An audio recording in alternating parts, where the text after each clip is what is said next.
vese atakaverenga vikapfuura pataitaura pamusoro pemukundi.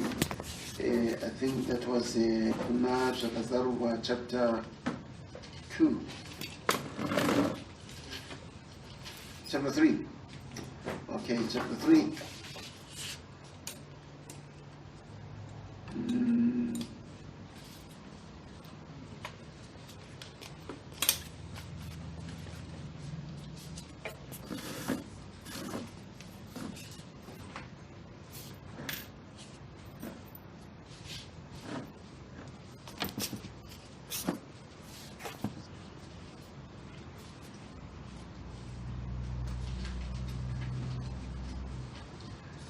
Verse 21.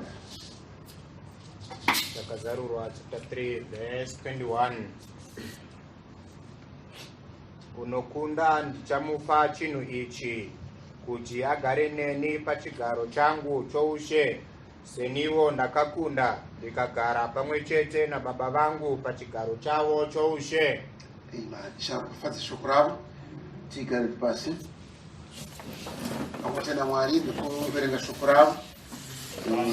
Nekurudziro yatinopiwa pano kuti atinamatiri pasina, uye Mwari haana kutidana kuti tirarame panyika ino munguva ino zvisina zvazvinoreva paupenyu hwedu huri mangwana.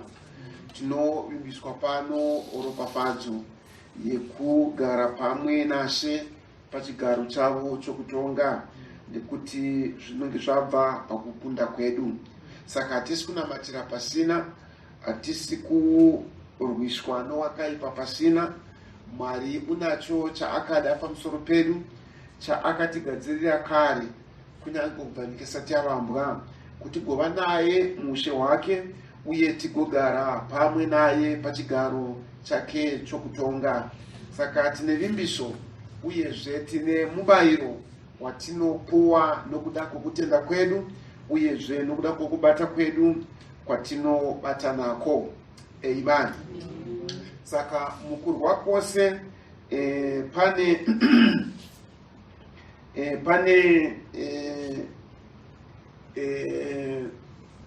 kusiyana kokurwa,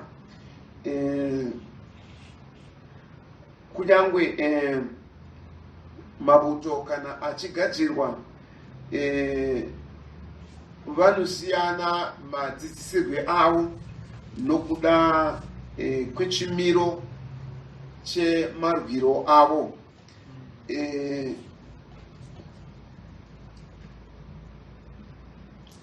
Kune vanofanira kuti vadzidziswe maybe kana kuziva kupfuura zvakananga, kuti vanokwanisa kunonga munhu wani pakati pevazhinji.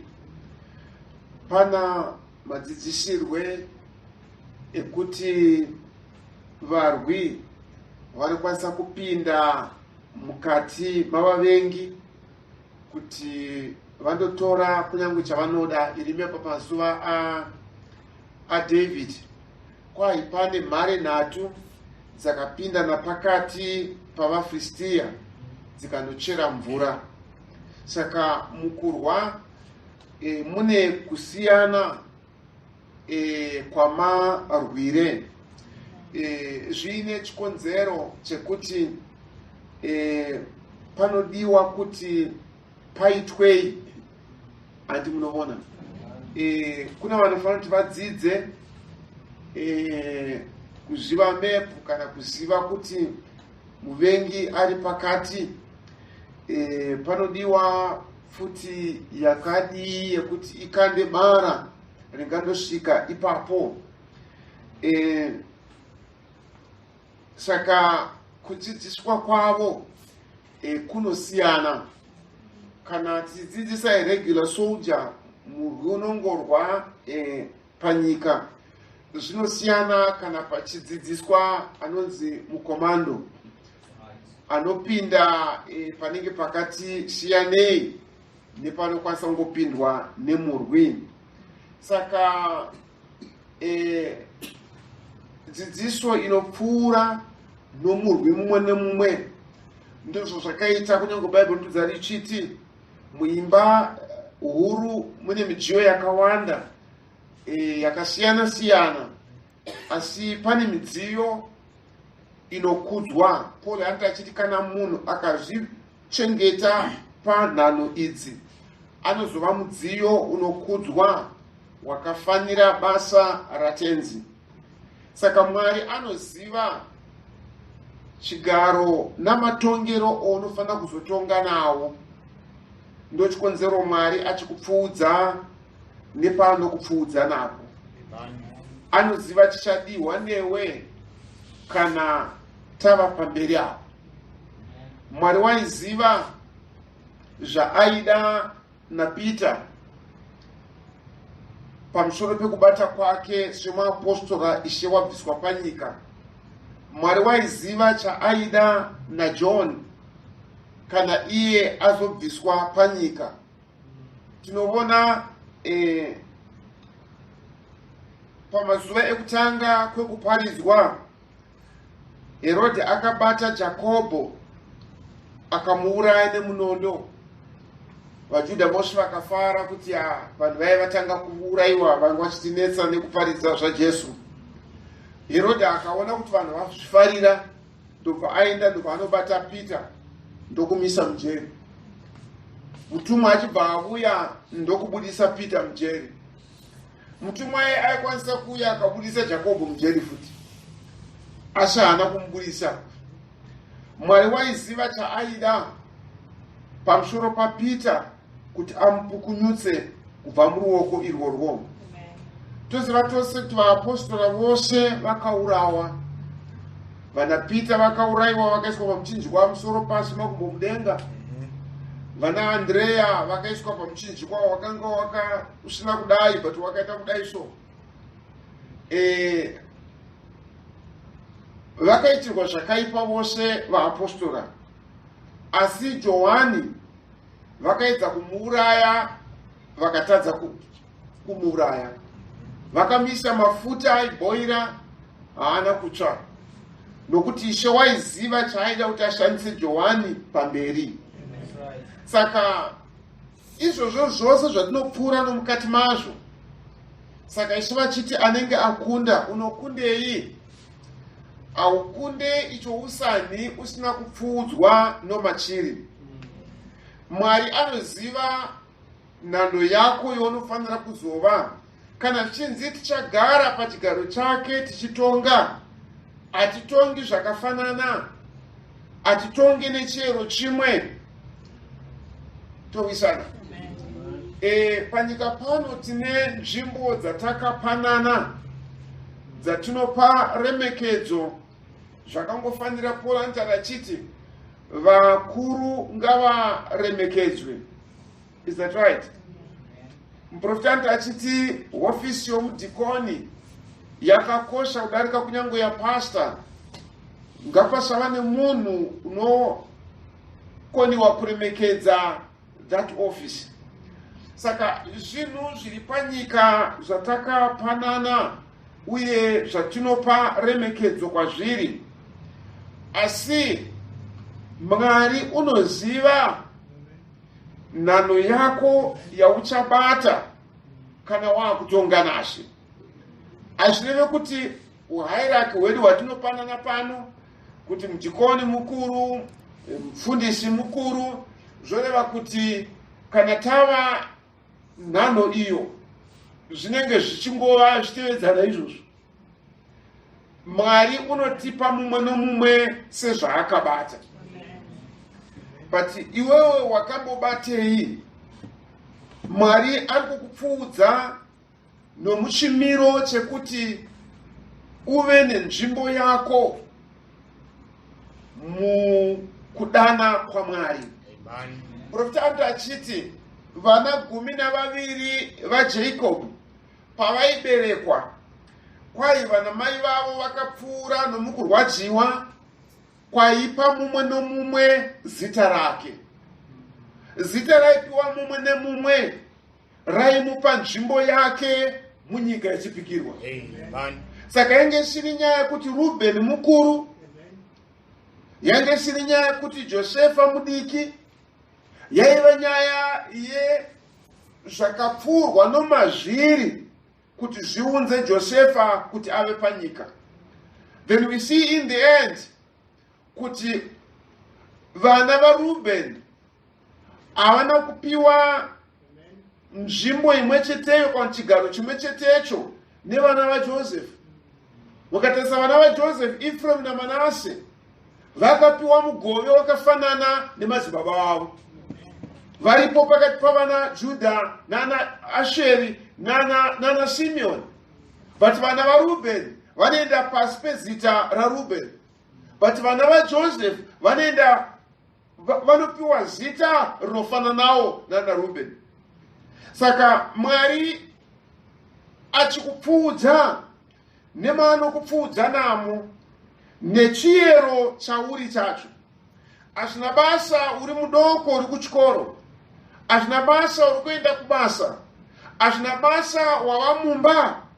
Pane zvaunopfuudzwa nomazviri naMwari zvine chekuita nenzvimbo yako mukubata kwake. Ati munozviona? Ishe vatibatsire. Now,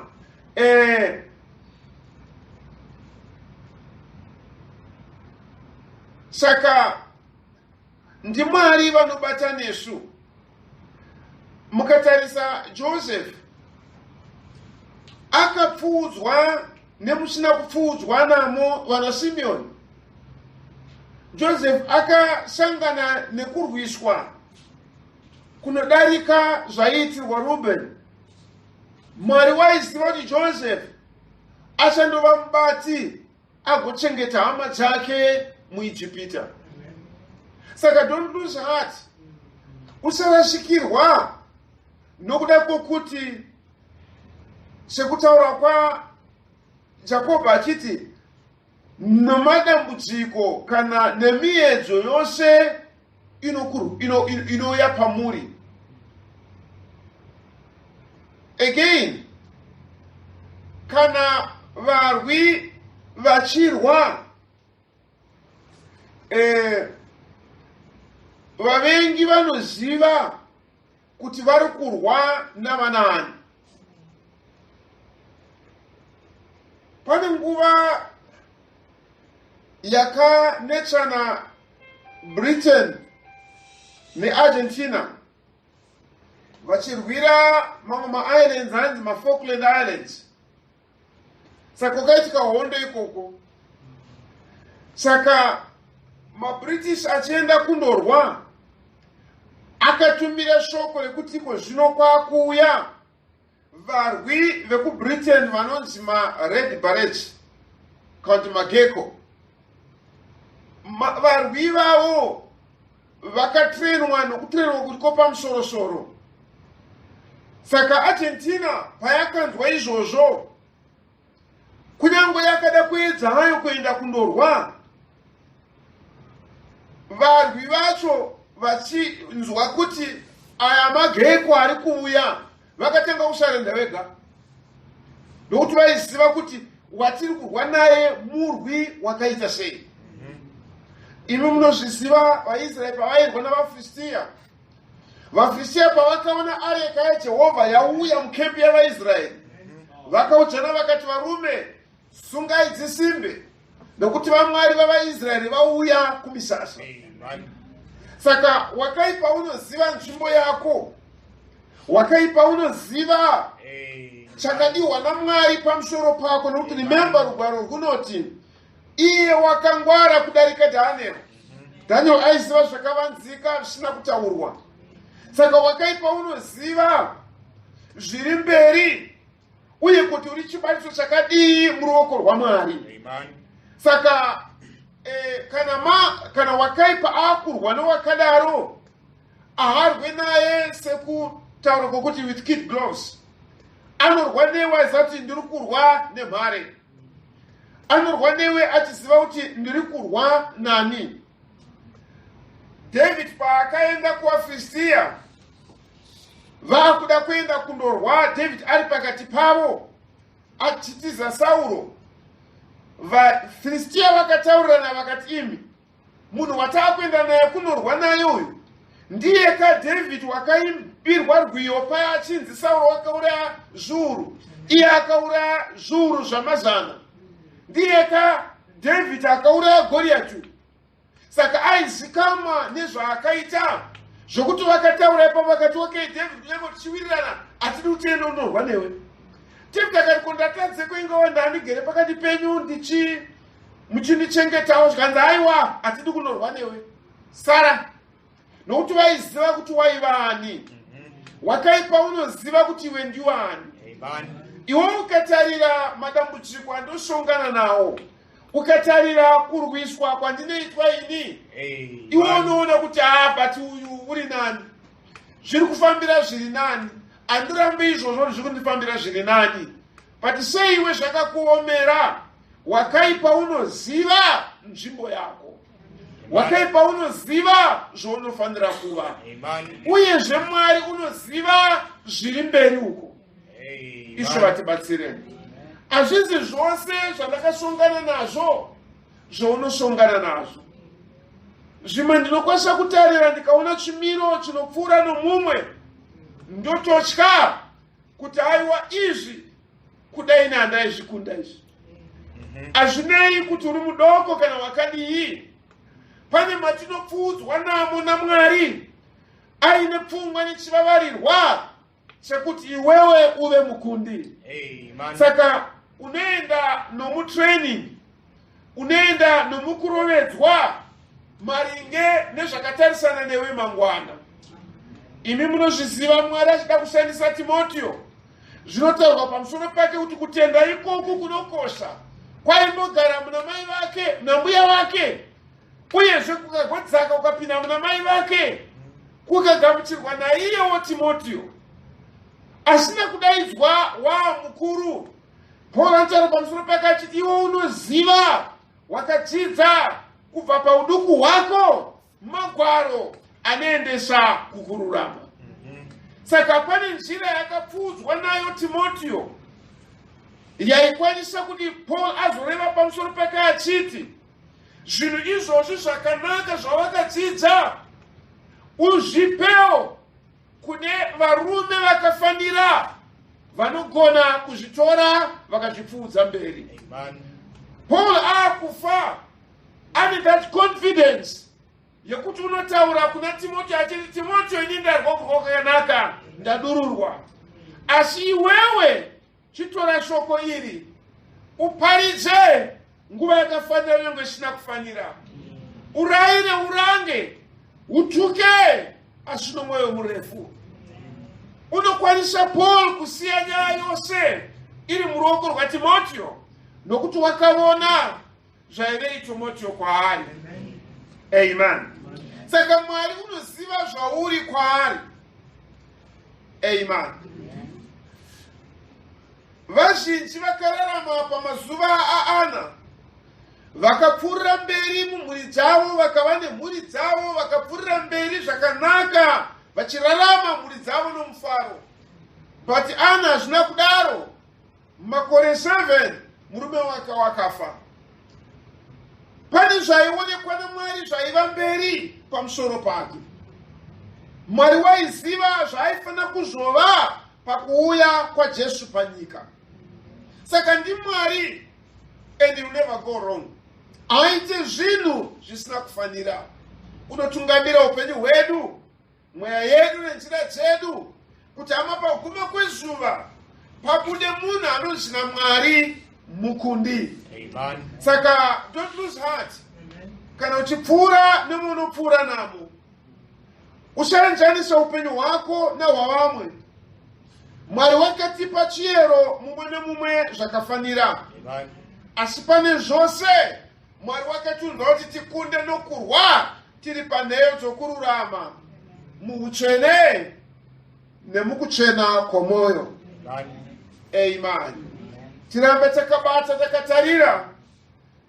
Amen. Nokuti imi munozviziva Mwari achida kuti Simeoni aone Jesu. Ndiye Mwari mumwe cheteyo akadawo kuti Ana aone Jesu paakaberekwa. Ndiye Mwari mumwe cheteyo akada kuti vafudzi vaone Jesu. ndiyeyo zvekare wakada kuti vachenjeri vaone Jesu. Asi mawire namabatirwo avakaitwa paupenyu hwavo kuti vasvike pakumuona zvakasiyana. Vachenjeri vavo mabvazuva vakapa upenyu hwavo mukunzvera nokutarira nyeredzi, izvo zvakaita kuti zvivatungamirire pakundoona Jesu. Ana wakapfuura nedambudziko rokufirwa iroro, akararama achinamata mutemberi zuva rimwe nerimwe nokuzvinyima, izvo zvakaita kuti aone Jesu. Simeoniwo kunyange wainetseka akatambura nekurwara pane imwe nguva, Ishe waingomusimbisa achiti usanetseka nemalaria yawarwara iyi, hauone rufu kusvika waona Mesaya. Vachenjeri zvakaita kuti vasiye zvose nokusiya mibhedha yavo yakanaka yekuvata vari kumba, vakati aiwa handei tinovata tiri musango, handei tinofudza makwai tiri musango, kana moskito yaivaruma ikoko, kana chando chaivatonhora, kana zvose zvinopesana the comfort inodiwa nemunhu kana kwavira uvete, vakashongana nazvo vari ikoko. Asi kamwe vakaona mutumwa achiuya pakati pavo. Saka ndiMwari wakati designer, ndiMwari wakati gadzira nenzira dzakasiyana. Mwari aine chivavarirwa chekuti zuva iroro kana rasvika tigova mukukunda. Ndiani wakasara ada kuva mukomana kana musikana? Ndiani wakasarudzwa ndoda kuva munhu iyi panyika ino? Ndiani wakasarudzwa ndoda kuva muChina kana kuti muAfrica? Ndiani wakasarudzwa ndoda kuva murungu kana kuti mutema? Hakuna mumwe nemumwe chakangounzwa naMwari panyika takadaro. Sei Mwari asina kuti iwe ubereke kuAfghanistan? Sei Mwari asina kuti iwe uve muAmerican? Sei Mwari asina kuti iwe uve muRussian? Hama pane zvawakaumbirwa nenzvimbo nenharaunda yawakaiswamo, even kuti uri munhukadzi kana munhurume, zvose hama zvakaumbwa neuchenjeri hwokuziva kwaMwari, achiziva zvakafanira pamusoro pako kuti unofanira kuva mukundi. Amen. Saka hama hatisi kurwa hondo yakakundwa, hatisi kurwa hondo yatakatsimbirirwa, asi kuti tiri vakundi from the word go. Ishe vatibatsire. Takaberekerwa izvozvo. SaSamsoni wekare akanzi iyeyu mwana uyu ndiye achatanga kudzikinura Israel paruoko rwavaFiristia. Akafanogadzirirwa kuberekwa kwake. Mai vake nababa vake vaitamburavo, vamwe vachingova navana ivo vasina mwanayo. Vakachema vakatarira kuna Mwari, asama Mwari waiziva. One day an angel came down, akati uchabereka mwana achawa wakasanangurirwa Jehovha. Ati munoona, ama Mwari will never go wrong. Mwari wakatendeka wakarurama panzira dzake dzose. Ndiye Mwari wakaropafadza Hana wekare, waitambura kuita fanika vamwe vakaropafadzwa, kuita fanga vamwe vari nani, kuita fanga vamwe vakanaka kudarika iye. Pane zvaakapfuura namazviri, angadai akapiwa mazita, angadai akashorwa tinoziva. Mukadzi wake aimuseka, waimuzvidza, achiita zvose zvaangaitira kuna Hana. Asi Mwari waiziva kuti anofanira kuti akunde. Amen. NdiMwari. Amen. Wakatida akatidanira kwaari, asina kuita any mistake pakudana kwakatidana nako. Amen. Hama hakuna chaikonesa iwewe kuti uve mwana wa president. Hakuna chaikonesa iwewe kuti uve mwana wa mambo. But sei wakava zvauri, Mwari unoziva chakafanira paupenyu hwako. Amen. Saka Ishe vanoti anokunda ndichamupa chinhu ichi kuti achagara neni. Saka kugara naShe achisi chinhu chokutamba.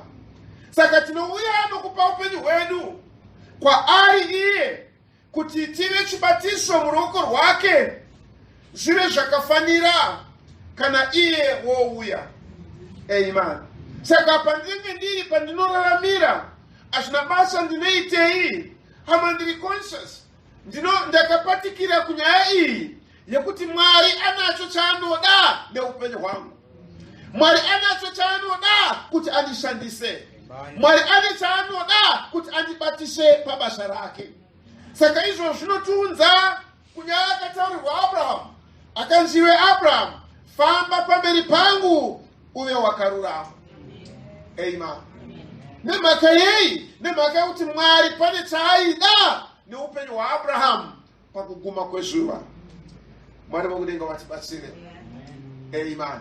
Saka ndi Mwari wakatidana, ndi Mwari une nyasha nehanya nemweya yedu. Wakafadzwa nazvo timunamate, wakafadzwa nazvo timushumire, wakafadzwa nazvo timuraramire, wakafadzwa nazvo kuti agadzire nokuumba upenyu hwedu muchimiro chakafanira kuti tizogara naye pakutonga. Imi munoziva Solomoni wekare naiye Dhavhidhi wakataurira Bathsheba akati mwana wako achava mambo panzvimbo yangu. I want to believe kuti chikono chakaendeswa Solomoni na Dhavhidha chakasiyana nechakaendeswa Absalom.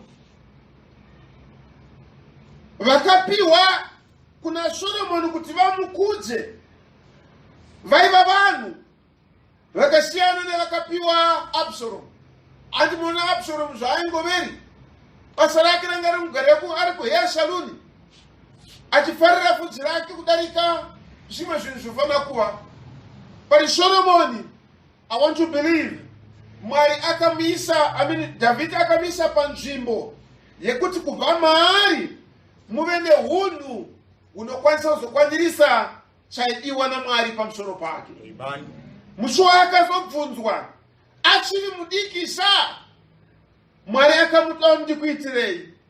Haana kutora sarudzo yaitorwa namajaya enguva yake. Haana kutora sarudzo yaitorwa nevezera renguva yake. Akakumbira chinhu chakanzi naMwari wakumbira chinhu chekuti handichangokupa ichocho choga, ndakutokupa nebonus. Andi munoona pfungwa dzake dzasiri dzehwanana, pfungwa dzake dzasiri dzangomhanyizana nemafashoni sezvaita Absalom mukoma wake. Pfungwa dzake dzasiri dzekuda kungoita ndifananewo nemapfekero anopfeka vezera rangu, ndiite zvinongoitwa nevasikanawo nevakomana venguva yangu. Pane chaiva maari chatinoona zvekare muna Joseph kuti waiva neunhu waidarika zera rake, waiva namaonero aidarika maonero ezera rake, nemhaka yekuti Mwari pane chaaida pamusoro pake. Amen. Saka hatungowira mune zvinhu just because zviri kuitwa nevezera redu.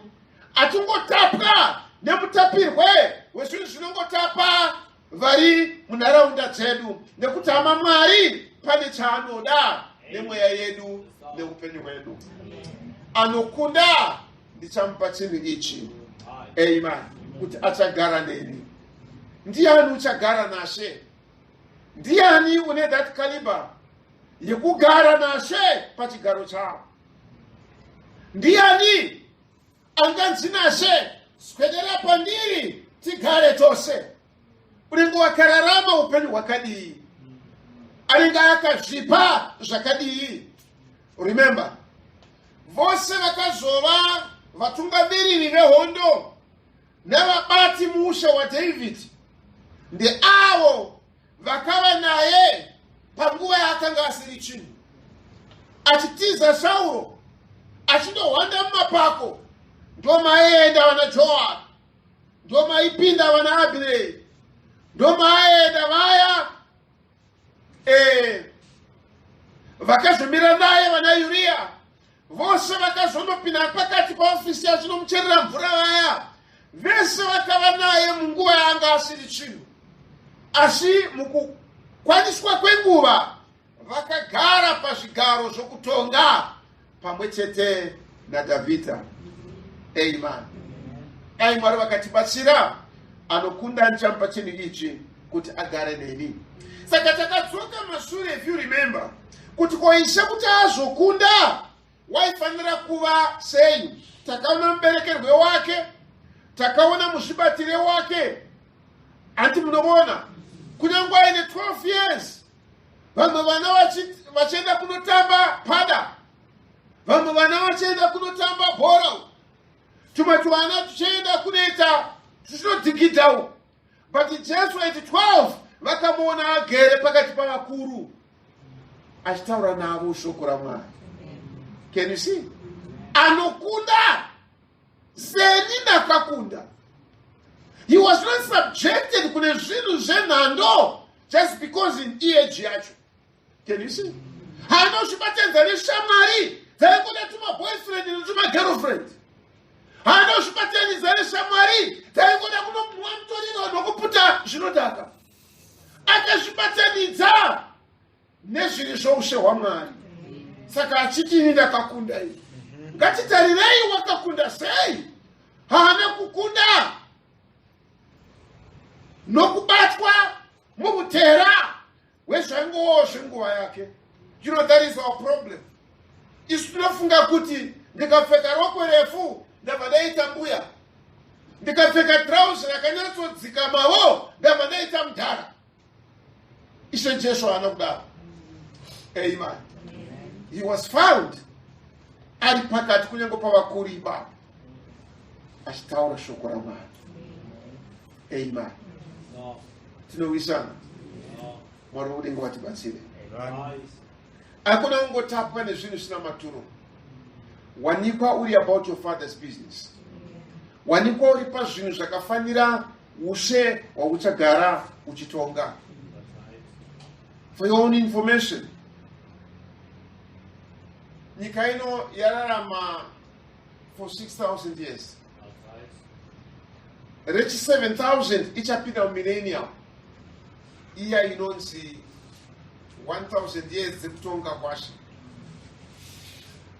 You know, pa 1,000 years idzodzo unofanira kuziva kuti nyika pari zvino yasvibiswa. Why tiri kutambudzika kunyange nekunaya kwemvura uku?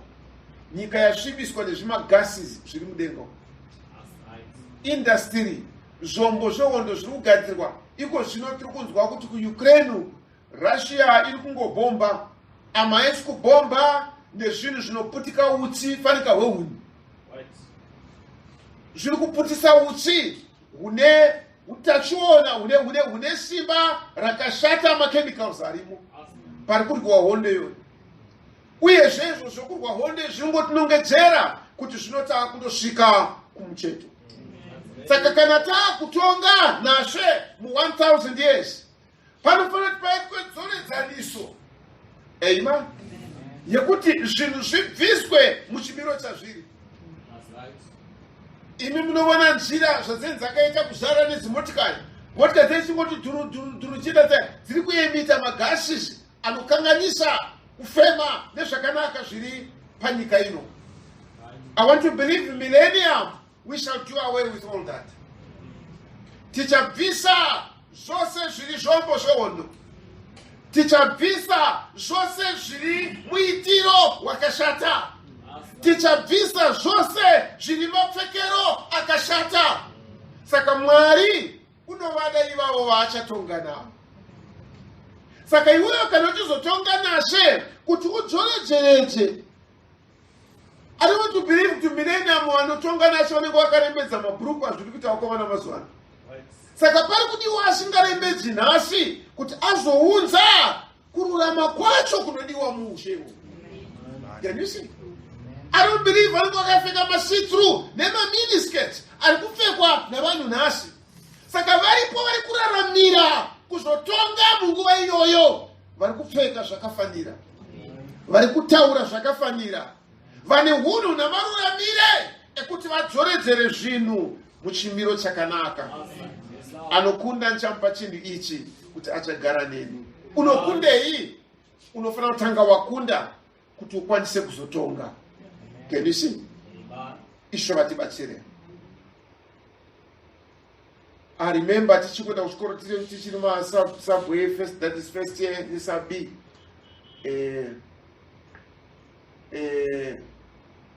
Vaitisa magroup saka magroup rimwe nerimwe rinofana kuiswa mumwe anoziva. Saka tese taiunzwa verenga, ona baba, ona amai, tichiverengeshwa. Saka poonekwa kuti uyu anogona kuverenga. Can you see? Ndiye wonzi ndiwe group leader, verengesa hama. Anoona nokuti iye wakunda. Azvine basa ari grade 1, asi nokuti ari kugona anopiwa vamwe avo kuti batsirana nawo kuti vagone. Mwari uchada vakadero munyika iyo yakashata, pawanikwe iye anokwanisa kunzi vataridze kururama, vataridze uchena, vataridze kururama. Can you see that? That's why we go through what we go through. Amen. Amen. Kuti uve chibatiso muoko rwaShe panguva yakafanira. Amen. Sikera ndati haisi nyaya yekuti uyu muparidzi, haisi nyaya yekuti uyu mudhikoni, amahunu uri kupfuudzwa nokuraramira nomahuri, amahunodarika zvingadai zvikufungwa navanhu. Amen. Because mukatarisa kunyange vakaziva kuti Jesu aberekwa, vanhu kufudza makwai. Handiti? Tikatarira tombona fanika ibasa risingade chikoro, ibasa risingade haride metsiro, ndongofudza makwai. But ama mukufudza makwai imomo makaitwa instilled mavari hunhu hunoita kuti vakwanise kuona chiedza chezuva ravo. Ati munozviona? Kwaiva naSimeoni, anga asiri muprishita, akanga asiri muparidzi, akanga asiri mufundisi, but ama the high priest aiva muJerusarema. Haana kuziva kuti Jesu waberekwa, anoziva kuti Mesiya auya panyika. But a simple shepherd musango akaziva kuti Mesiya waberekwa panyika. Vose vakanga vari vafundisi, vakanga vari vaparidzi panguva iyoyo, havana kuziva kuti Jesu nhasi ari kudedicatwa. But mukadzi uya, shirikadzi iya Ana akwanisa kuzviziva kuti ndoyuyu. Saka iwewe hakuna kuzvibata nenzira isiriyo. Can you see that? Kudakara you are taken up nezvinhu zvakangoora zviri nyika. You admire zvinhu zvinongova kuora kuri nyika. No, iwewe pane chakadiwa naMwari pamusoro pako. Amen. Chiraramire ichecho uve mukundi. Amen. Saka Ishe wakakunda sei? Takaona kuti akaberekwa zviri shoko raMwari. Then isu Bible tarechiti takaberekwawo nembewu isingaore iro shoko raMwari. Kuti matiri muone kupfuurira mberi, kunoita kuti matiri muone maruramire ekufamba zvakafanira uye tigozova vanogara pachigaro chaShe. Takaona I think norugwaro runotizivisa kuti ndivakorose chapter 1 I think verse 19. Let's just read that one verse. Vakorose chapter 1 verse 19. Vakorose chapter 1 verse 19. Nokuti baba vakafara nazvo kuti kuzara kwose kugare maari. Amen.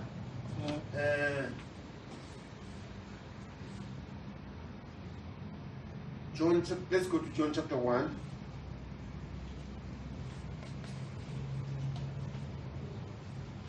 John chapter 1. Let me just get there.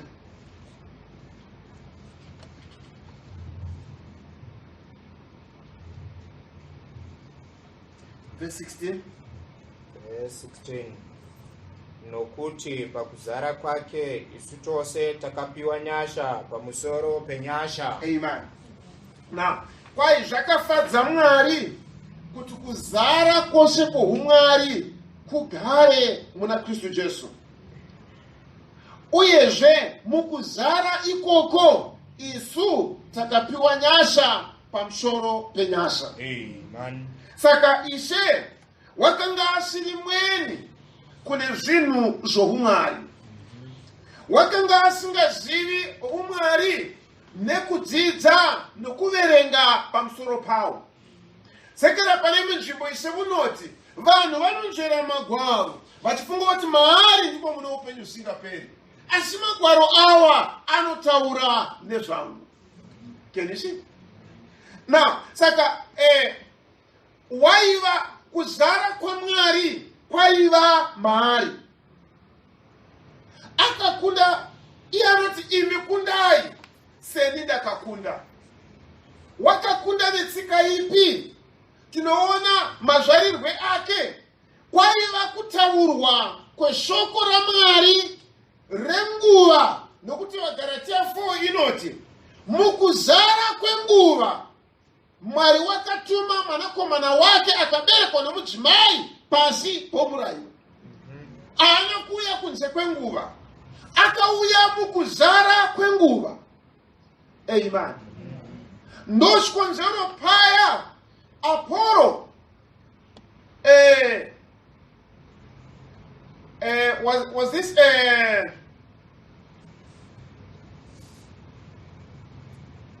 Aquila na Priscilla kwai vakange vachiziva zvaMwari.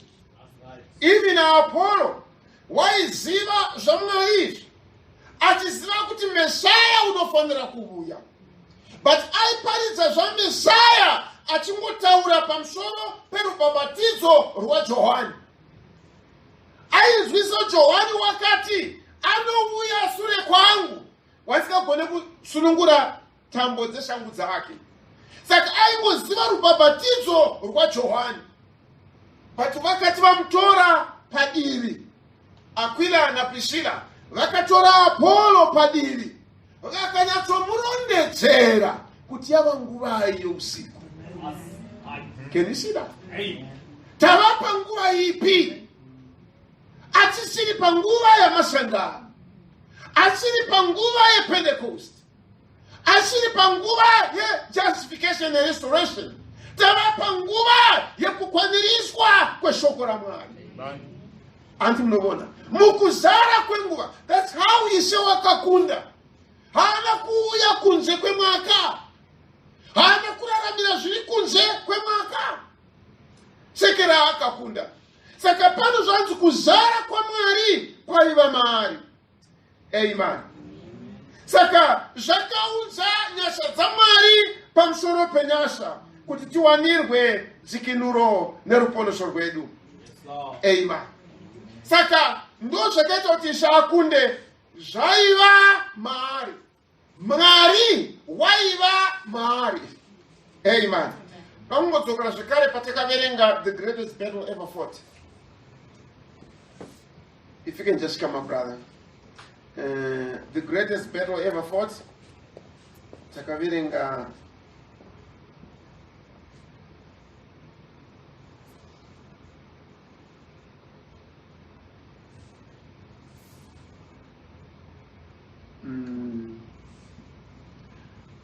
if this church right now could be put together and knitted together with such that every person would be in one accord, with not one shadow of doubt anywhere. There will not be a single person in our midst in another 5 minutes.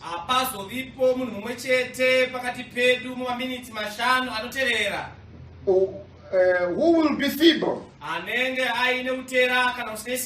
will not be nobody here desiring the Holy Ghost, but what would receive it? If you could just get that certain thing fixed, how can we overcome? It's by that union of faith and purpose. Can you see that? We don't have diversities of opinions. We have no different attitudes. Hatina hunhu kana manzwire akasiyana. We are in one accord Tere mukiyanana kumwe. for one purpose, Kwetinangwa chivarwa and chimwe. that brings in God. Izvozvo zokwevera zvino And kuudza where Mwari. God is, Apo pana Mwari there is victory. pane kukunda. So how can we overcome? Tichakunda sei? We overcome Tinokunda by being of one mind, nokuva murangano mumwe. one purpose, Nechinangwa chimwe. not divided by anything. Tisina kupatsanurwa. For the scripture says, kunoti. there will be no Jew, Hapazovi pana muJudha. no Gentile, Kana muHedheni. no Greek Hapana muGiriki. or barbarian. Kana mubhabharian. Can you see that? Unozviona? No educated Hakuna or wakafunda. Kana uneducated. usina kufunda. No man, Hakuna murume. no Kana woman. mudzimai. You'll be in one accord. Ova mumwe. And where God is, Apo pana Mwari. then there's victory. Zvino ndipo pane How kukundawo. can we overcome? Tichakunda sei? It's by coming in union with the word. Tobva pakuuya mukuyanana neshoko. Can you see that? Unozviona? That's how Jesus overcame. Nayo Kristu The wakakunda. Father was dwelling in him. Baba vaigara maari. Amen. Amen. Now, Zvino there's where the battle begins. ndipapo panovamba kurwa kwose. Amen. Amen. Right in your mind. Mumurangariro wako. Can you see that? Unozviona? It's in your mind. Zviri mumurangariro wako. Amen. Amen.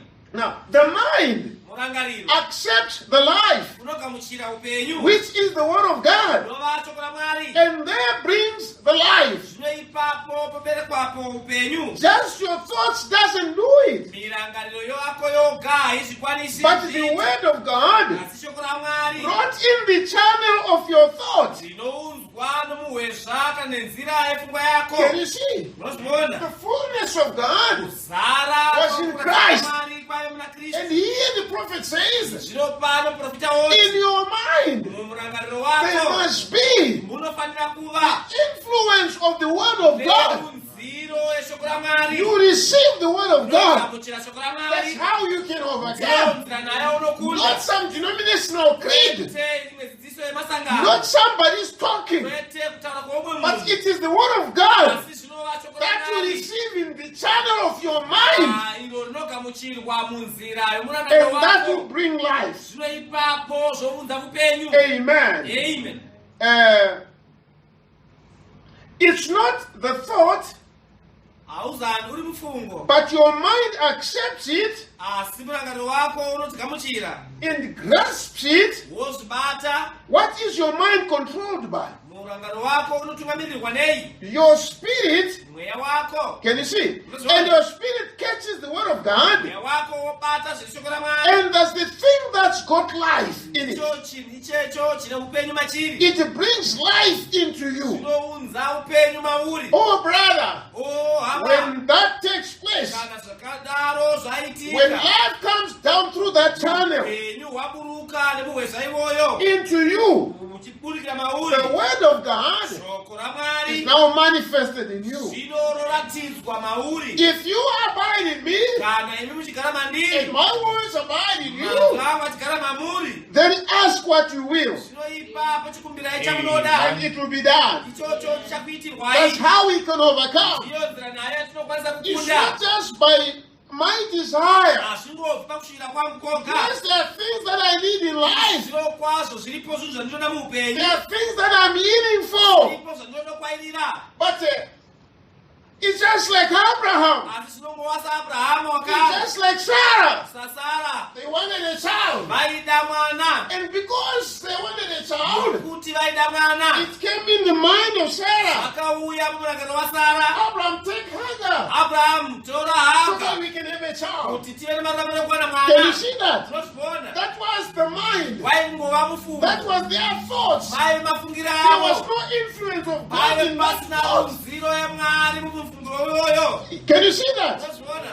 And then sometime later, Zvino nguva yapfuura. the Lord came down again. Ishe wakaburuka Said zvakare. Sarah will have a child. Ati Sara uchava And nomwana. Sarah in the same thoughts Sara mufunga imwe cheteyo. that she had some years back, Se akasiva nayo makore mazhinji anga when she thought paakafunga we must take Hagar kuti atore Haga to fulfill the word of God, akwanise shoko raMwari. the same thought came into her Murangano umwe chetewo wakauya paari that, oh, it's impossible. akati hazvingagoneki. But God, by His grace, Asi Mwari nenyasha then dzake spoke to Sarah. akataura kuna Sara He said, why did Sarah laugh? akati ko Sara wasekeiko, There's nothing impossible. hakuna chisingagoneki. And then when Sarah heard those words, Sara paakanzwa there's mazwi ayo nothing impossible. hapana Then chisingagoneki. she accepted the word of God. Wakagamuchira shoko And raMwari it created faith in her. sika kutenda maari. For in the book of Hebrews 11, Hebrew 11 it says, Sarah by faith Sara nokutenda conceived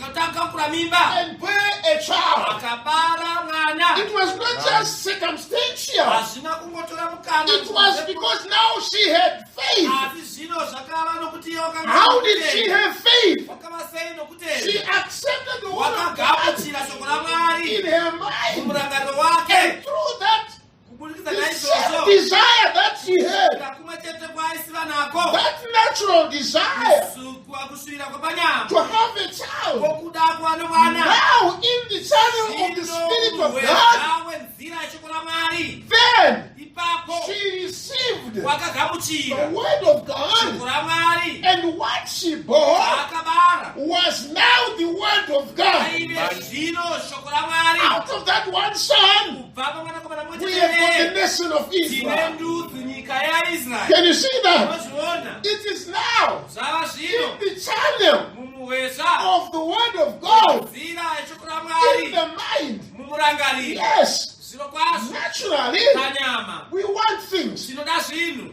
Can you see that? Unozviona But here the Bible says, asi pano bhaibheri inoti if the word dwells in you kana shoko richigara and you mamuri dwell in the word, imi muchigara mushoko whatever you will ask, chiite chipi I chamuchakumbira want to tell you, ndoda you kuudzai will never ask amiss. chakumbiri zvisizvo. Can you see that? Unozviona Because you are influenced. nokuti unorudzirwa Now you can now overcome. zvino pano wakwanisa kukunda. Can you see that? Unozviona You don't overcome haukundi by natural endowment. nokufuka simba rapanyama. Can you see that? Unozviona When Sarah naturally Sara zvinoparudzira desired yenyama a child, wakashuvira mwana naturally kurapa nzira yenyama found a way of bringing the wakawana child. nzira nayo yokuunza mwana She iyeye. brought forth an Ishmael. Wakaunza Ishmael. To this day, Kusvika zuva rino Ishmael is a thorn Ishmael in munzwa the side of Isaac. parutivi rwaisaka. Why? Sei It was a thought yaive pfungwa outside the word of God. kunze kweshoko raMwari. But here it Asi says, pano zvinonzi if the Spirit of God kana mweya waMwari comes in the channel of our mind, unokumbira muhwezva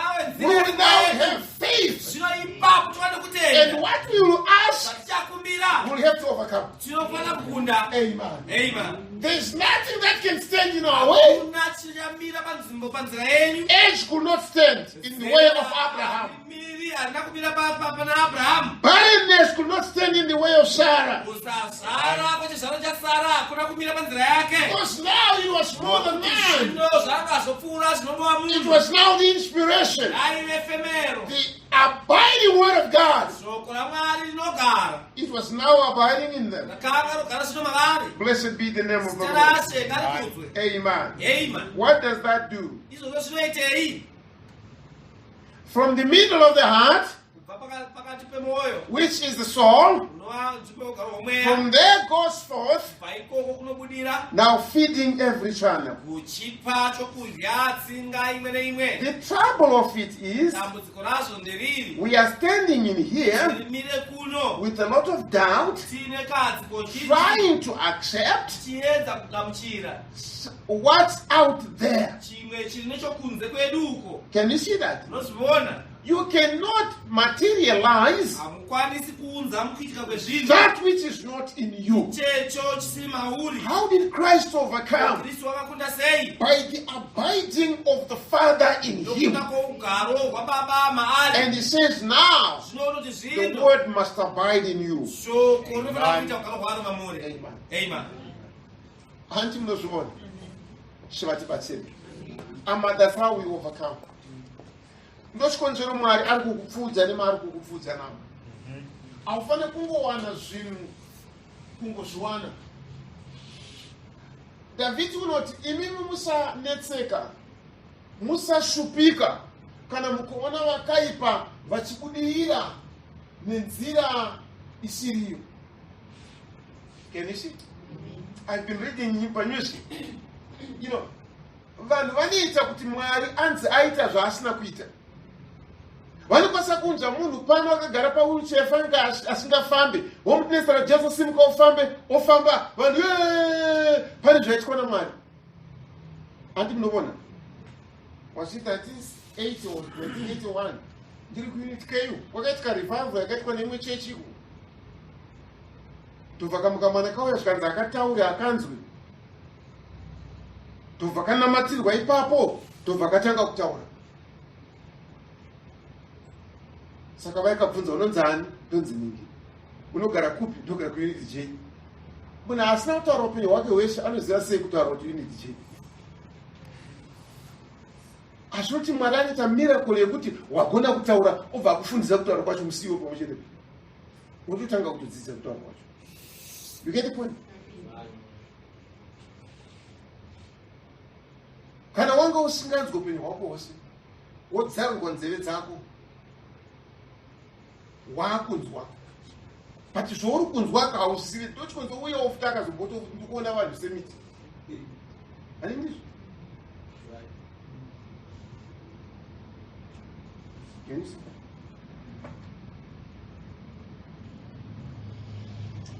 Unonzani zviya? Brian, kuja hapa. Kuja hapa. Ndiri azvuzvinzwa. Ndimutaura Chiswahili, haasati agochinzwa. Saka haagoni kuchinzwa. Come here. Ndataura zvaanonzwa akuta. Okay, you go back. Saka Mwari hanzi aita zvaasina kuita zvikamupa glory. Can you see? You have heard of this Bushiri, Badwes, and Amagai, which is under investigations. You know, these people, they do these things. You shoot pick out, hapana chirikuitika pano, hapana aona pano. And don't fret, usanecheka kana vakaipa vachibudirira. Iwo uchitafanira kubudirira. Mushiwa unobudirira, urikubudirira pachinhu chiri chechokwadi. Musi wakazoita Manoa mwana akaita mwana wechokwadi. Musi wakazoita Sara mwana akaita mwana wechokwadi. But vanga vamupa mazita, vakanga vamuseka. Even Haga wachaita vamuseka Sara wacho kuti pana zviripo. But kana akava Mwari, then hama zvakunakira. Isho vatibatsiri. Saka Mwari aigara munashe, saka She wakagona kukunda. Amen. Ndizvodi tingakunda sei kuti gare nashe patigara chinhu chokutonga. 1 John chapter 5 verse 4 ne 5.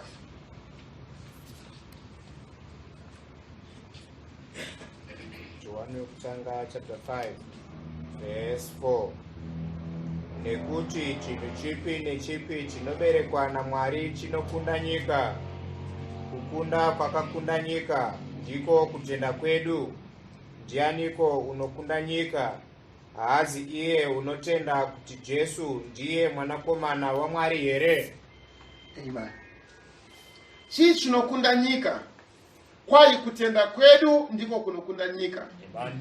Amen. Now kutenda achisi chinhu chinongovhakacha, achisi chinhu chinongovuya musi iwoyo. Can you see?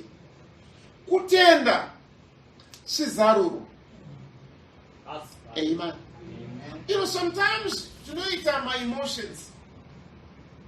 Sometimes unosvika pamuponi pinda pama frustrations. You know, unokwanisa kuona munhu ari kutambura, ari kurwara, zvinhu hazvinaumira mushe, hazvina kumira zvakanaka. Iwe semunhu wotomuzvira uchiti wonamata munamato ipapa nokuda kwetsitsi dzauri kunzwa nekuda kwechimiro chiripo zvoitafanika wanamata munamato chaioneta kuti munhu yapore wongoramba akadaro. Mwari haabatwi nemaemotions edu. Jesu akasvika pagetsemani pabetsaida, hama paiva netuvana twatuti tumaota edi misoro yakakura so, paiva navamwe vaidimbuka piece by piece nemaperembudzi, pane vamwe vaivapo vaiva nekensa. But akasvika pane mumwe aitotamba tsoro akati kuyewe nyaya yako ndeipane kuti ndinoshanda ndiwisira mukana mutumwa akauya ndinotangirwa.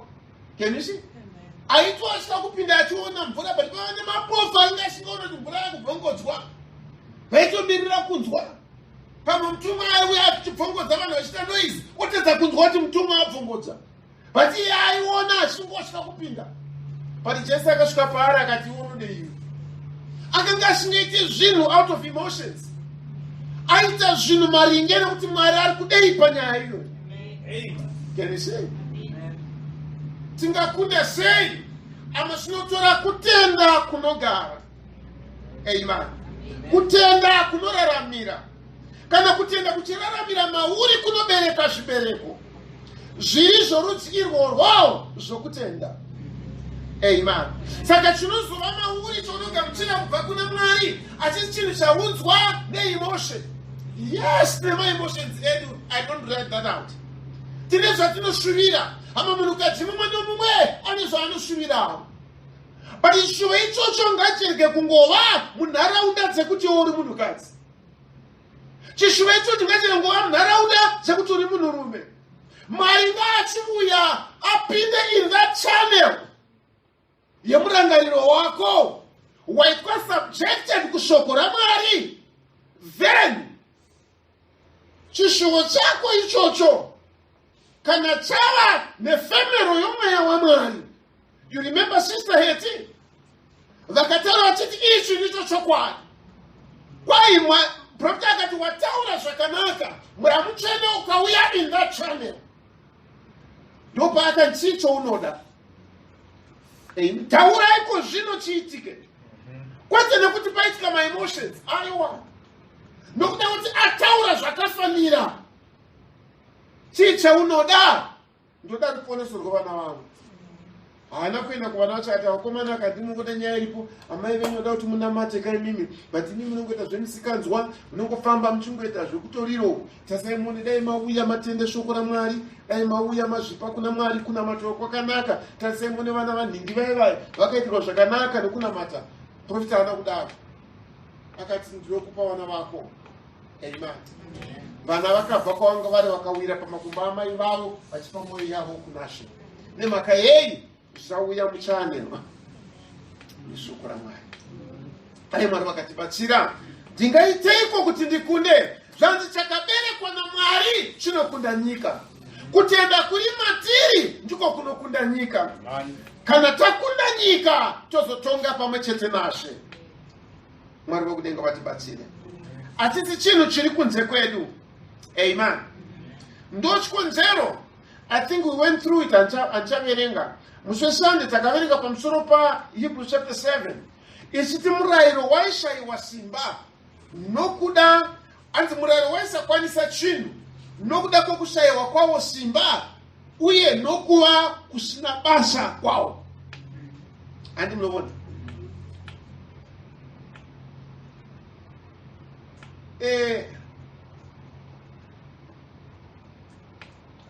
Kana mbeu dzikakandwa munzira adzitobatsiri, adzimere dzichangotsipa navanhu dzodyiwa neshiri. Can you see? Because dzaenda pasingagone kugamuchirika. Andi munozviona. Kunyangwe chibage checho mukachidzvara pakashayika fertilizer, pakashayika manyowa, tinongotumbuka twakaita so. Azvibatsire nekuti zvaiswa munharaunda dzisingakwanise kuti dzibereke chinhu. Saka murayiro wakashayiwa simba nokuti isisu taiva muzvivi murayiro uri kunze kwedu uchiti iwe usaba. Yet mandiri mune ropa nehunhu wokuba. Anti munozviona? Ndochikonzo shoko raMwari risina simba ama zvinoitwa navanhu azvirevi kuti hatizvitauri pano. Towisana. Kubva munhu ari grade 1 ichitaura panapa kuti wanikwawo but vangani vari kutizira muno. Hatisi kutaura here. Pamwe ndomutaura nechirungu, pamwe ndichichema, pamwe ndichiseka, pamwe ndichifara. Musatizira. Dzidzai, hakunoita zvavakomana muri kuchikoro. Ndiani asina kake?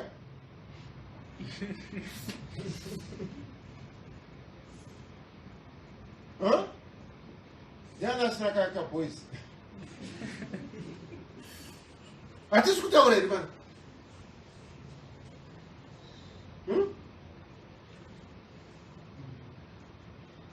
Kana zvanzi dambudziko ratinaro ndariti shoko raMwari riri koko, ini ndiri kuno with a lot of doubt musoro mangu. Hazvina basa zvingataurwa, hazvina zvazvinoita.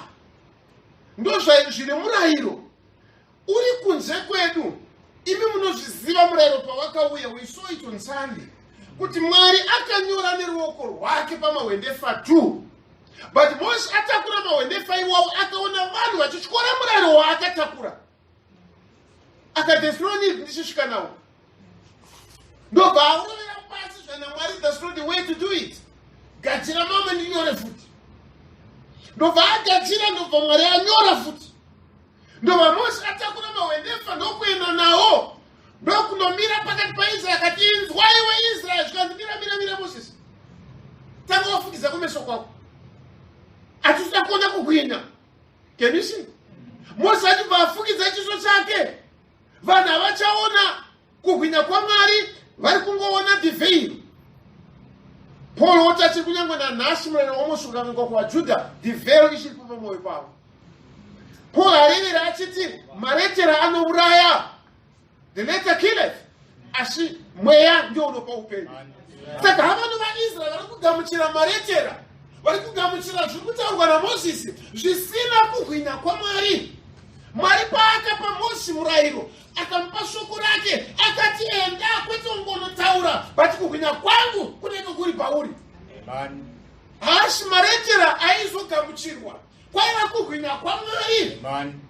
Ndo kwaitaurwa namaretera awo. Can you see? Saka maretera dai akagamuchirwa musimba rekugwinya, vaIsraeri vangadai vakaona chiedza cheshoko raMwari, but havana. Saka zvanzi nerugwaro, chii chinokunda? Amen.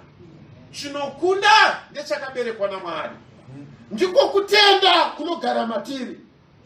Amen. Ishe wakudenga vatibatsire. Saka kana kutenda kushingararamire matiri, hatigone kukunda. Amen. John 15 verse 1.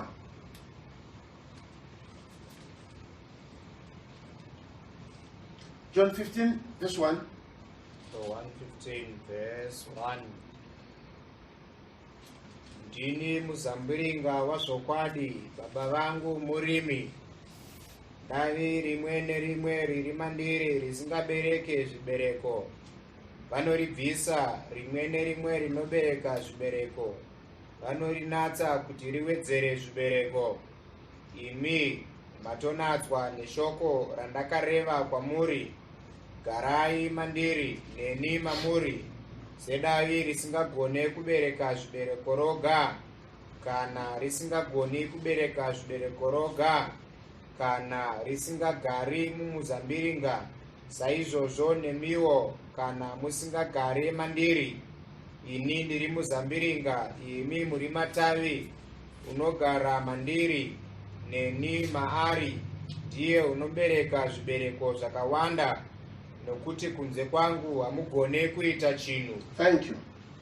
Handimuna simba rekukunda. Amen. Riri mukugara muna Kristu mushoko rake. kwai garai mandiri sedavi rinogara pamuzambiringa, inimiwo garai mandiri. Is that right? Kana davi ragara mumuzambiringa richiwana zvakafanira, richitora manutrients kubva pamuzambiringa, davi iroro rinobereka. Kana rabereka, muridzi womunda unorinatsa kuti ribereke zvibereko zvakawanda. Ndo zvakashuyiwa naMwari pamusoro pedu. Kukunda kwedu kunobva pane zvatinoitirwa naMwari zuva rimwe nerimwe. Can you see that? Kana ukamira mushoko raMwari pane chimwe chinhanu, unopurunirwa, uchibvisirwa zvinoda kukukanganisa. Can you see? Wabereka zvibereko zvokururama, Mwari vanokupuruna. Amen. Vachikubvisira zvimwe, ama pane zvimwe zvinofanira kungouya zvinamatira. Mose munoziva chinhu chinonzi gomarara. Gomarara chimuti chorumwe rudzi chinomera pane umwe muti. Handiti? Hachisi chepo, but chinouya chinosvikomera. Chinomera sei? Shiri inodya chigomarara, chinobereka zvimichero zvinodiwa neshiri, chinonamira futi. Saka shiri ikachitorawo yobhururuka yomhara pane umwe muti yodya zviri mukati umu, kamhodzi kaike kanonamira, kwosara kakanamira ipapo, kangonamira pamuti iwoyo kakutomera. Handi munobona? Saka zvinochitora zvino murimi kuti auye osvika kuti pamango pangu, pamupichisi pangu, pamuhabhurosi pangu paita gomarara. Can you see? Ochibvisa.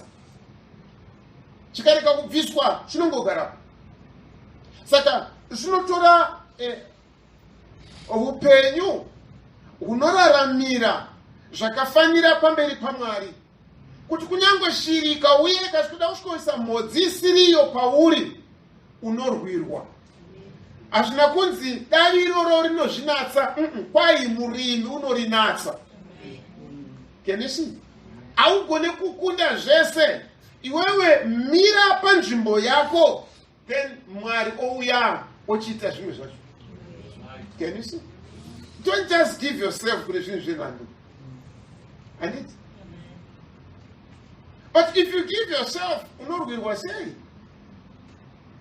Kana uchingozvikanda nenzira isina maturo,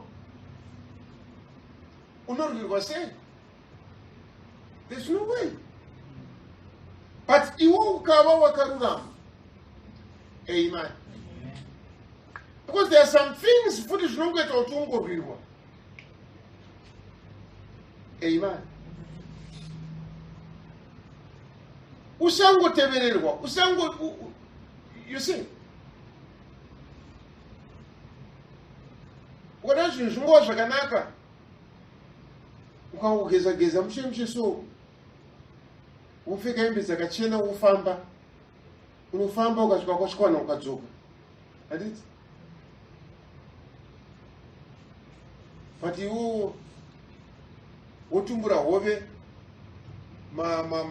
matumbu ehove akazara pahembe dzako, wotanga kufamba kuenda, unodzoka uine mhomho yenhunzi. Handiti? But kuti usangoita nhunzi unongogeza. Yanisi? But ukarega ugeza uchaita problem. Nhunzi dzinonetsa man. Nhunzi dzinonetsa. It's because the condition yawazviisa mai. Can you see? Shona tibatsire. Amen. Saka zviri maringe nezvawazviita, namazvibatire awazviita. Amen. Namapfekero awakaita, zvinobvisawo zvimwe zvinhu zvofanira kukuteverera nekuda kwemabatiro aunozviita. Saka ungakunda sei kwaigara mushoko raMwari. Kana shoko raMwari rikagara mauri richibereka zvibereko zvaro, then Mwari will appreciate. Anouya achikubvisira zvingada kukukanganisa. Can you see? Achibvisa ucharamba uchibereka zvibereko zvakanaka. Amen. Panguva yako youpenyu hwako pachikoro unenge uchingoita zvakanaka. Can you see that? Wabuda kuchikoro wakuenda kunoshanda uchingonaswa uchienda until waroorwa kana kuti waroora fine uchingoenda. Can you see? And then there's continuity. Mwari vatibatsire. But zvomujambira izvi, we don't go for that. Can you see? Zvino hapasina zvokuzviita nekuti atone nhumbu chirega varoorani. Yes, munoroorana. But ndakukuudzai, ndakasvikuudzai, ndinokuudzai futi. Kuita nhumbu hakuchinoita kuti muroorwe ugare. You get my point? Okomana. Angazitorwa nemumwe rega aite mimitisi abva aita wamwe. That's not the way to do it. Kana ari wako ndewako. Chitungwiza. Ndifanobatira. You end up. Wenzira sei. Andikuudza. Yako mukomana. Ndakura. I've seen it. Mai vangu vaisingudza vachiti ukona kutsvuka maziso kuona. Taonawo. Tembo. Taona. Usati uonesu. Taona. Vana vapiri vanozviziva vachikurisa pachirunda apa. Pane chikomana twaigarapo ipapo. Madzimai anenge achisimagura aya kanongoya kuna mai oti maikuru ndaona ukatoedza kuti ukapa $5 ipapo kanondoudza vecustoms kuti pana asimagura saka wotokapa $5 ndaona ndikanekaona saka ndakuudza kuti ndaona wafutika neni karega kutoteerera zvinobibira asi vamwe amai vakazoita zvinhu zvisina kunaka kubva waya wakagadzira chikeni yakanaka chikafu chakanaka zvikanzi maiguru ndaona zvikanzi waona po chikafu vakadya chikafu chakaiswa mushonga ko zvino kari pasi tinoroboti kakaenda asi kuona sometimes hakuna kunaka ufuta hadisi right. But what I want to put across kwamuri chekuti gara mushoko ramwari. You are home in black. Go to take care. Mwari unokuona ndokukunda kwako. Tunzwisana. Munyika iyo yakaora iyi. Munyika iyo isingawanikwe majaya iyi. Nyika iyo isingawanikwe vakachena. Iwe uchava mukundi. Then pazuva iro rinotevera, you will stand there. Nokuti Bible ntaura chiti varume veNinevha vachasimuka nezuva rekutonga vachipa rudzi rumaka nokuti vakatendeuka pakaparidza Jona. Mambokadzi wezasi uchasimuka nezuva rekutonga achipa rudzi rumaka nokuti iye wakabva kumugumo wenyika kuti azonzwa uchenjeri hwaSoromoni. Saka panofanira kuva neupenyu hunoraramirwa nhasi hune maruramire ekuzotonga pazuva iroro. Can you see? Then kana iwe uchingobatwa nezvinobata vanhu nhasi, kana uchingobatwa neutera unobata neutera, uchazotonga seiko nezuva iroro? You must be above munhu wavanoraramira kuti ukwanise kuzotonga. Amen. Gara mumuzambirika. Amen. Psalm 119. Psalm 119. Can you read verse 11, Yoga? Psalm 119, verse 11. Shoko renyu ndakariviga mumwoyo mangu kuti ndirege kukutadzirai. How can I overcome? Ndingakunda sei? David anotipa shoko renyu ndakarivanza mumwoyo mangu. Can you see? Ana kungorinzwa nezveve, ana kungorinzwa neuchenjeri hwekudzidza, anoti shoko renyu ndakarivanza mumwoyo mangu kuti ndirege kukutadzirai. David akararama panguva yemurayiro. yaiti usaba, usadai. David akati aiwa, handidi kurarama nenyaya yekunzi usadai. Ndamba kuvanza shoko raMwari mumwoyo mangu. Kana ndarivanza mwoyo mangu, handichatadza. Amen. In the New Testament, we find the same thing. Vakolose chapter 3, verse 16.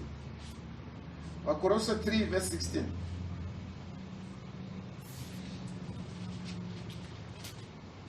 Vakolose chapter 3, verse 16. Shoko raKristu ngarigare mukati menyu riwande, nokuchenjera kwose mudzidzisane, nokurayirana namapisarema nenziyo nezviimbo zvomweya, muimbire Mwari nenyasha mumwoyo menyu. Thank you. Shoko raKristu ngarigare mamuri riwande. Can you see? Rinowanda sei? Ama ndikange ndaritora shoko raMwari, ndinoriverenga, ndinorinzwa richitaurwa. Handizvo? Hakuna kuva murombo pashoko raMwari. Anti ngarigare mamuri richly. Ndizvo? Rigare mamuri, rive rakawanda, so much that mamuri munongobuda spiritual songs. Mamuri munongobuda kuimba kune nyasha kuna Mwari, nekuti shoko ragara mauri. Amen. Can you see that? Ndo zvinoita shoko raMwari kana ragara.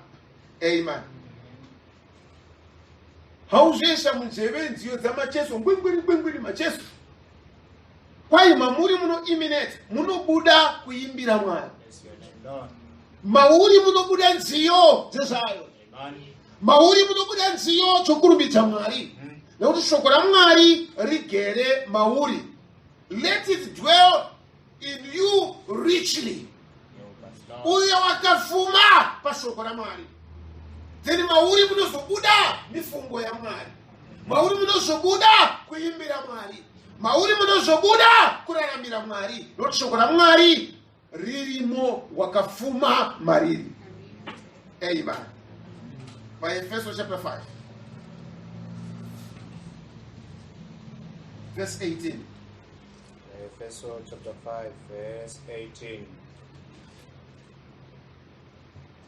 Regai kubatwa newaini, nokuti ndipo panokusazvidzora, asi musadzwe nomweya. Read on. Mutaurirane pakati penyu namapisarema nenziyo nezvimbo zvomweya, muimbire muridzire Ishe mumwoyo yenyu, muchionga Mwari Baba nguva dzose pamusoro pezvinhu zvose, muzita raShe wedu Jesu Kristu, muchizviisa mumwe pasi pomumwe, muchitya Kristu. Can you see that? Amen. Why musadhakwa newine? Asizadzwa nomweya. Now you see, Paul aripinzanisa wine nomweya mutsvene. Kuti haikude kudhakwa nomweya newine, rather dhakwai nomweya mutsvene. Handi munozviona. Chii chinoitika kana munhu achinge adhakwa newine? Haasina balance. Haachagona kuzvimirira iye. Kana zvaanotaura haasiri ari kutaura. Kudhakwa kuri maari kunotaura. Handiti? Kana munhu adhakwa pana anomurova. Anorova vanhu vese. Pana muruvakadzi mese. Pana anomurova pana. Anenge akadhakwa. Iwe ita zvinhu izvi handisi kuda. Handisi kuda. Mongomuza patingamite kwakadhakwa. Can you see? Saka iwe ukanga wadhakwa nomweya, uchiriwo wakutaura manje. Wava mweya wakutaura mauri. Rava simba raMwari rakutaura mauri. Can you see that? Kana Satani akati ite zvimweya unokuti achiti handiriite mani izvi. Iwe imbomirapo kapa mweya maunoti handimire. Can you see? Nemhaka yei wakadhakwa nomweya mutsvene. Kwai kana zvadaro munochidzorana, munochisimbisana, munochikurudzirana nezviimbo zvomweya, muchiremekedzana mumwe kuno mumwe, muchitya Mwari, muchionga Mwari muzita raKristu Jesu. Nemhaka yekuti mavana ichocho chinogara mukati menyu. That's how you can overcome. Atikunde nesimba redu, atikunde nenyama neropa, atikunde neuchenjeri hwedu, ama tinokunda nekugara kweshoko raMwari mumatero. Mwari mudenga vatibatsire. Tingasumukeni.